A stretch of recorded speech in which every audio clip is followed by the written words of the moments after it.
Hello friends, welcome to all of you on my YouTube channel सरकारी भारत। दोस्तों, आज की इस वीडियो के अंदर हम बात करने वाले हैं सीटेट की भर्ती परीक्षा के बारे में। तो सीटेट की परीक्षा की बात करें तो अभी सीटेट का पेपर चल रहा है, सेंट्रल टीचर एलिजिबिलिटी टेस्ट, जिसका परीक्षा चल रही है और आज है 12 जनवरी 2022। और जो भी मेमोरी बेस्ड क्वेश्चन हैं, हम उन सभी क्वेश्चंस को आपके लिए लेकर आए हैं। अगर आपको भी कोई सवाल याद है, कोई प्रश्न याद है, तो आप लोग कमेंट बॉक्स में लिखिएगा। नेक्स्ट वीडियो के अंदर हम उसे भी डिस्कस कर लेंगे। तो चलिए फ्रेंड्स, स्टार्ट करते हैं। फर्स्ट शिफ्ट का पहली शिफ्ट का फर्स्ट शिफ्ट का आपका जो पेपर हुआ है सीटेट का, तो उसमें किस प्रकार के क्वेश्चंस पूछे गए हैं। दोस्तों, आप सभी को बता दें, अगर आप यूपी टेट की तैयारी कर रहे हैं, या फिर आप रीट की तैयारी कर रहे हैं, या फिर आप KVS की तैयारी कर रहे हैं, D++ की तैयारी कर रहे हैं, कहने का मतलब टीचर से रिलेटेड किसी भी एग्जाम की तैयारी कर रहे हैं, अभी तक आपने चैनल को सब्सक्राइब नहीं किया है, तो सबसे पहले आप इस चैनल को सब्सक्राइब कर दीजिएगा और वीडियो को अपने दोस्तों के साथ शेयर करना बिल्कुल ना भूलिएगा। Clear friends. अगर आप चैनल को सब्सक्राइब करते हैं तो सभी नोटिफिकेशन, PDF सब कुछ आपको फ्री ऑफ कॉस्ट यहीं मिलता रहेगा। तो चलिए फ्रेंड्स, स्टार्ट करते हैं, समय नहीं बर्बाद करेंगे। आज का अपना पहला सवाल है, मान लीजिए आप एक बोर्ड ऑफ स्कूल एजुकेशन के अध्यक्ष हैं, तो आप अपने अधिकार क्षेत्र के तहत स्कूलों में शिक्षा की समग्र गुणवत्ता में सुधार करने की योजना कैसे बनाएंगे। इस प्रकार का प्रश्न इसका एक उदाहरण है। उच्चतर आदेश अभिसरण, उच्चतर क्रम विचलन, निचला क्रम अभिसरण, निचला क्रम विचलन। तो देखिए यहाँ पर हायर ऑर्डर कन्वर्जेंट पहला यहाँ पर ऑप्शन पर जाएंगे, तो कन्वर्जेंट की बात यहाँ हम नहीं करते हैं, तो कन्वर्जेंट वाले दोनों गलत हो गए। इसके बाद लोअर ऑर्डर डाइवर्जेंट की बात नहीं करेंगे, हम करेंगे हायर ऑर्डर डाइवर्जेंट, यानी कि अपसारी सोच की बात करेंगे, अभिसारी सोच की बात नहीं करेंगे, उच्चतर क्रम विचलन की यहाँ पर बात करेंगे। तो इस सवाल का ऑप्शन नंबर बी इस सवाल का सही जवाब हो जाएगा। चलिए फ्रेंड्स, नेक्स्ट क्वेश्चन देख लेते हैं। दोस्तों, नेक्स्ट क्वेश्चन है, प्राथमिक विद्यालयों के बच्चे लॉरेंस कोइलबर्ग द्वारा प्रस्तावित चरणों का पालन करते हैं। तो children in primary schools follow which of the following stages as proposed by Lawrence Kohlberg. तो यहाँ पर अगर हम बात करते हैं दोस्तों, तो आज्ञाकारिता और सजा, विन्यास, व्यक्तिवाद और विनिमय, अच्छा पारस्परिक संबंध, सामाजिक अनुबंध और व्यक्तिगत अधिकार। तो हम बात करेंगे यहाँ पर, देखिए लॉरेंस कोहिलबर्ग की बात करें, नैतिक विकास के मुद्दों पर उन्होंने बात की है, अच्छा पारस्परिक संबंध की बात की है, सामाजिक अनुबंध एवं व्यक्तिगत अधिकार की बात की है। तो ऑप्शन नंबर सी और डी इसका सही जवाब हो जाएगा। लेकिन अगर यहाँ ऑप्शन के हिसाब से देखते हैं, तो ऑप्शन के हिसाब से सी और डी नहीं मिलता है। तो आप यहाँ पर अगर किसको लगाना चाहोगे, तो फिर यहाँ पर आप बेस्ट जो ऑप्शन रहेगा, फिर उसके हिसाब से आपका ऑप्शन नंबर ए होगा। ए और डी, आज्ञाकारिता, सजा, अभिविन्यास, सामाजिक अनुबंध और व्यक्तिगत अधिकार। चलिए फ्रेंड्स, नेक्स्ट क्वेश्चन देख लेते हैं। नेक्स्ट क्वेश्चन है, एक शिक्षक के रूप में आप दृढ़ता से रैगिंग और बदमाशी के लिए नहीं कह रहे हैं, मैं विश्वास करते हैं और स्कूलों में पोस्टर और फार्म समितियों को लगाते हैं। युवा किशोरियां जो आपको मजबूत विश्वास के साथ जोड़ती हैं, वे निम्न में से किस अवस्था में हैं। तो इसकी बात करते हैं, तो पारंपरिक स्तर, पूर्व पारंपरिक स्तर, पोस्ट पारंपरिक स्तर या सामाजिक व्यवस्था का स्तर। तो post conventional level, pre conventional level, conventional level, social order maintaining level. तो यहाँ पर जो ऑप्शन होगा, ऑप्शन नंबर डी सही हो जाएगा, सामाजिक व्यवस्था का स्तर। तो आप रैगिंग नहीं कर सकते, ऐसा बताया गया है। एक प्रश्न प्रगतिशील शिक्षा से बहुत पूछा जाता है। तो प्रश्न है, प्रगतिशील शिक्षा निम्नलिखित में से किस कथन से संबंधित है। Progressive education is associated with which of the following statements. तो यहाँ पर बात करेंगे, शिक्षक सूचना और अधिकार के प्रवर्तक हैं, ज्ञान प्रत्यक्ष अनुभव और सहयोग के माध्यम से उत्पन्न होता है, लर्निंग तथ्यात्मक एकत्रीकरण और कौशल महारत के साथ सीधे तरीके से आगे बढ़ता है, परीक्षा गैर संदर्भित और बाहरी है, एग्जामिनेशन इज नॉन रेफरेंस्ड और एंड एक्सटर्नल। तो यहाँ पर अगर बात करते हैं प्रगतिशील शिक्षा के बारे में, तो परीक्षा गैर संदर्भित और बाहरी है, ये तो गलत ही हो गया, कोई मतलब नहीं निकलेगा। लर्निंग तथ्यात्मक एकत्रीकरण और कौशल महारत के साथ सीधे तरीके से आगे बढ़ते हैं, ये भी बात थोड़ा ठीक नहीं लग रही है।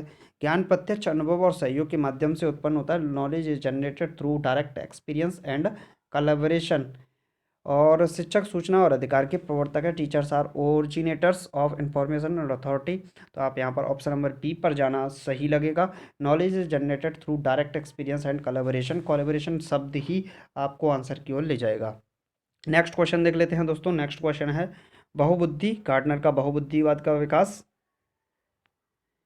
बहुबुद्धि का सिद्धांत के संदर्भ में वायुसेना के पायलट निम्नलिखित में से कौन सी बुद्धि आवश्यक है? अंतर्व्यक्ति, भाषाई, गत्यात्मक, अंतः व्यक्तिक। तो यहाँ पर बात करते हैं इंट्रापर्सनल या इंटरपर्सनल। देखिए बहुबुद्धि के संदर्भ में अगर बात करें मल्टीपल इंटेलिजेंस के बारे में, वायुसेना के पायलट के लिए निम्नलिखित में से कौन सी बुद्धि आवश्यक है? तो गत्यात्मक काइनेस्थेटिक होना चाहिए। कौन सा? काइनेस्थेटिक बुद्धि होनी चाहिए, यानी कि गत्यात्मक बुद्धि उसके अंतर्गत जरूरत है। नेक्स्ट क्वेश्चन की ओर देख लेते हैं। नेक्स्ट क्वेश्चन है दोस्तों, ये यहाँ पर हैं गार्डनर के 8 बहुबुद्धियों के सिद्धांत। नेक्स्ट क्वेश्चन है दोस्तों, छिपी हुई वस्तुओं को पुनः प्राप्त करना एक प्रमाण है कि शिशुओं ने निम्नलिखित संज्ञानात्मक कार्यों में से कौन सा मास्टर करना शुरू कर दिया है? अंतर्राष्ट्रीय व्यवहार, ऑब्जेक्ट स्थायित्व, समस्या समाधान, प्रयोग। Retrieving hidden objects is an evidence that infants have begun to master which of the following is cognitive function। यानी कि कोई भी चीज़ वस्तु खो जाती है उसे पुनः प्राप्त करने के लिए जो शिशु हैं, बच्चे हैं, उनके संज्ञानात्मक कार्य में कौन सा मास्टर करना शुरू कर दिया है? तो ये इंटरनेशनल बिहेवियर, ये तो कोई मतलब ही नहीं हुआ। ऑब्जेक्ट स्थायित्व हो सकता है, प्रॉब्लम सॉल्विंग की यहाँ बात नहीं है, एक्सपेरिमेंटेशन की कोई बात नहीं है, तो यहाँ पर आपका ऑब्जेक्ट स्थायित्व की यहाँ पर बात है। मतलब छोटे बस्ते हैं उनमें जो वस्तु स्थायित्व की अवस्था उत्पन्न हो जाती है। नेक्स्ट क्वेश्चन की बात करें तो नेक्स्ट क्वेश्चन थोड़ा बड़ा है, क्वेश्चन देख लेते हैं। क्वेश्चन है अपना, व्यक्तिगत अंतरों का ज्ञान शिक्षकों की मदद करता है। पिछड़े छात्रों के साथ कड़ी मेहनत करने की निरर्थकता को समझना, क्योंकि वे कभी भी कक्षा के बारे में नहीं हो सकते। छात्रों के व्यक्तिगत भिन्नताओं की विफलता को स्वीकार करना तथा उन्हें जिम्मेदार ठहराना। बच्चों को हम ठहरा नहीं सकते जिम्मेदार। सभी छात्रों को समान रूप से लाभान्वित करने के लिए उनकी प्रस्तुत शैलियों में एक समान बनाते रहना। एक समान थोड़ा सा अलग लग रहा है।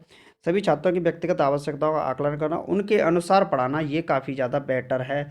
यानी कि आप क्या करोगे? Assessing the individual needs of all student and teaching them accordingly.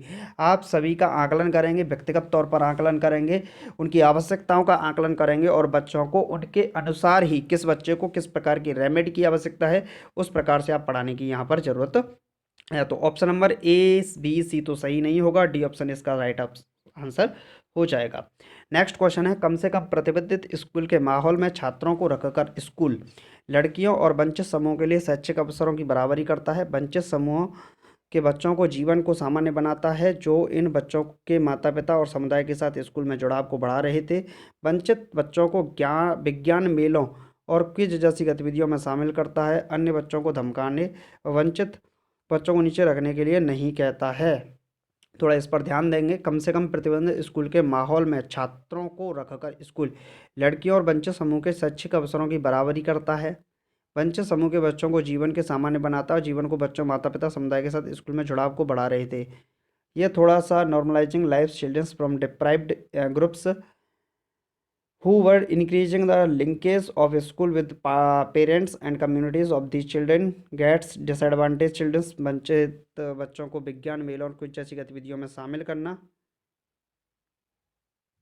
तो यहाँ पर आप यहाँ बच्चों को एक्टिव रखने की बात करेंगे तो ये ऑप्शन सी ऑप्शन पर हम जाना सही समझेंगे।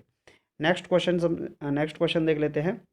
नेक्स्ट क्वेश्चन है, एक असाइनमेंट को पूरा करने के लिए आवंटित समय को कम करना यह ध्यान के समय के साथ मेल खाता है और इस समय को चरणबद्ध तरीके से बढ़ाना निम्नलिखित में विकारों से निपटने के लिए सबसे उपयुक्त होगा। अतिसक्रियता विकार, संवेदीकरण विकार, विघटनकारी विकार, डिफेसिया। तो यहाँ पर बात करेंगे एडीएचडी की बात करेंगे। ADHD attention deficit hyper activity disorder, यानी कि एडीएचडी पर हम बात करने वाले हैं। क्लियर है फ्रेंड्स? तो ऑप्शन नंबर डी इस सवाल का सही जवाब हो जाएगा। चलिए लास्ट सवाल इस वीडियो का देखते हैं और सवाल है अपना, which of the following approaches suggest interaction of child with the people around him and with social institutions to deal with disruptive behaviour disorder. विघटनकारी व्यवहार विकार से निपटने के लिए निम्नलिखित में से कौन सा दृष्टिकोण अपने आसपास के लोगों और सामाजिक संस्थानों के साथ बच्चे की बातचीत का सुझाव देता है? मनोदैहिक, पारिस्थितिक, जैविक व्यवहार। विघटनकारी व्यवहार विकार से निपटने के लिए निम्नलिखित में से कौन सा दृष्टिकोण अपने आसपास के लोगों और सामाजिक संस्थानों के साथ बच्चे की बातचीत का सुझाव देता है? साइकोडायनामिक, इकोलॉजिकल, बायोलॉजिकल और बिहेवियरल। तो यहाँ पर अगर हम बात करते हैं दोस्तों, बिहेवियरल नहीं होगा, जैविक की यहाँ कोई बात नहीं है, मनोदैहिक साइकोडायनामिक की कोई बात नहीं है। बात करें इकोलॉजिकल की, पारिस्थितिकी, तो पारिस्थिति के साथ ही बच्चा बातचीत का सुझाव देता है। तो दोस्तों आज की वीडियो में हमने 10 क्वेश्चन देखे, जो कि क्वेश्चंस हमें मिले थे मेमोरी बेस्ड क्वेश्चन। तो दोस्तों आप सभी को बता दें, अभी तक आपने इस चैनल को सब्सक्राइब नहीं किया है, अगर आप सी टेट, यूपी टेट या फिर रीट के एग्जाम की तैयारी कर रहे हैं, एमपी टेट की तैयारी कर रहे हैं, एच टेट की तैयारी कर रहे हैं, अभी तक आपने चैनल को सब्सक्राइब नहीं किया, तो सबसे पहले आप लोग चैनल को सब्सक्राइब कर दीजिएगा और इस वीडियो को शेयर करना बिल्कुल ना भूलें। तो चलिए फ्रेंड्स, मिलते हैं नेक्स्ट वीडियो में। Thank you for watching this video. जय हिंद, जय Bharat, take care, bye bye, love you to all.